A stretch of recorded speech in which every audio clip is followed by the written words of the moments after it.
या कोंबड्याचं नक्की काय म्हणणं होतं हे जर तुम्हाला ऐकायचं असेल तर व्हिडिओ तुम्हाला शेवटपर्यंत बघावं लागणार आहे। मागच्या 10-12 दिवसापासून आपली तब्येत काय बरोबर नव्हती म्हणून लॉक टाकणं शक्यच होत नव्हतं। त्याच्यामुळे मी तुमच्या सगळ्यांची माफी मागतो आणि आता आपले आजपासून रेग्युलर लॉक चालू होत आहेत।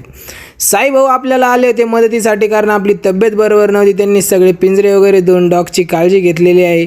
केनलचं कामावरून आपण चाललो होतो कोपरगावकडे। तिथं भेटले आपल्याला अभिभाऊ।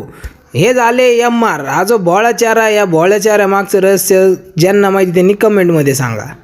हा आहे आपण बाईचा कोंबडा जो पिंजऱ्यावरती बोलून ग्राहकांना आमंत्रण देतो की या आणि ताजं चिकन घेऊन जा, असं आपण बाईचं म्हणणं होतं। हे काय आपल्याला समजावून आपण त्यांना विचारलं तर ते कसे लाजताय बघा। आपलं जर्मन शेपर्डचं पिल्लू जायचं होतं नगरसाठी तर आपण ते व्यवस्थित पॅक केलं आणि दिलंय दादांकडे। दादांनी ते व्यवस्थित गाडीत ठेवून घेतलं।